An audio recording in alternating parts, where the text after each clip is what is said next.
For sleeping in their bed. He tells us he prays police will find the person who fired the gun into their home from somewhere outside. Right now, there are no suspects. And Kristen, this is a horrible situation. The pastor actually spoke with John Sherrick, who is live in DeKalb County with more. John? Pastor Mac Ellison tells me he can't feel his heart beating. He is numb. His wife, Michelle, shot in the head in their home a week ago tonight. She held on until yesterday. Now DeKalb County police are investigating this as a homicide.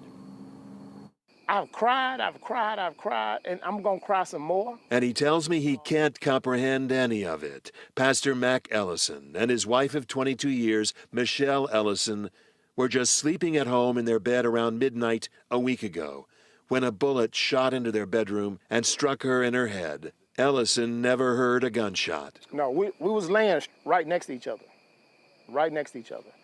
It was her heavy breathing that woke me up. And I'm telling my kids, pray, pray, pray.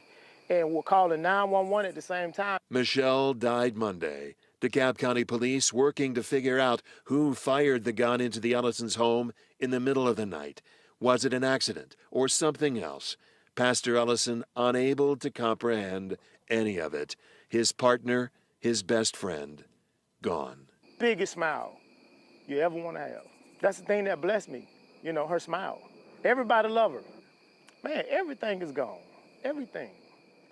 I haven't felt my heart beat.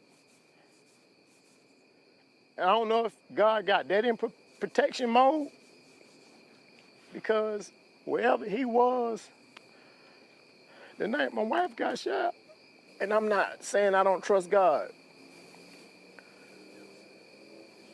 but I don't know. I think we lost the best person in the world.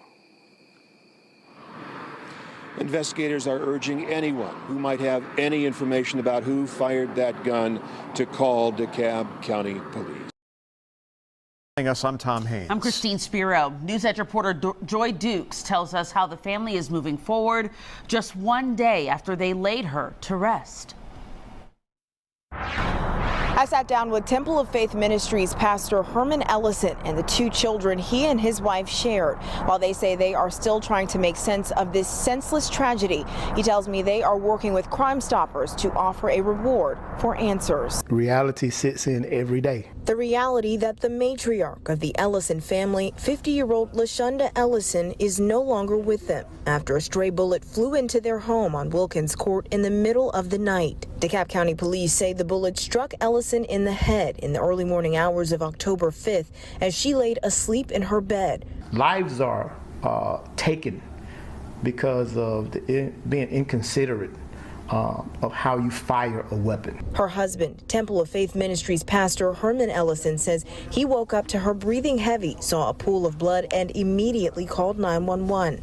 Medics rushed the mother of two to the hospital, where she died days later. My mom always said a bullet don't have a name.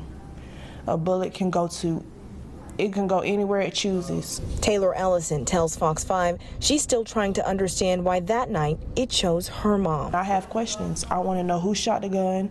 I want to know why would you think it's okay. She says her mother was a hairstylist who loved spending time with family and a woman of God who sang every Sunday at church. For somebody so innocent to get taken away, it makes me angry. For she and her brother DeJuan, the sudden loss has been a difficult one to accept, even after the funeral on Tuesday. This could have been avoided. A lot of things could have been avoided. This has happened too many times, where somebody's hit by a straight bullet or somebody's hit intentionally. They tell Fox 5 their prayer now is that the person responsible will find the strength to come forward as they lean on their own strength and one another to overcome their grief. Now, Ellison says he is working with Crime Stoppers to offer a $10,000 reward for any tips that lead to an arrest. DeKalb County police say they do not have any updates to share on the case at this time, but if you have any information, give investigators a call. In DeKalb County, Joy Dukes.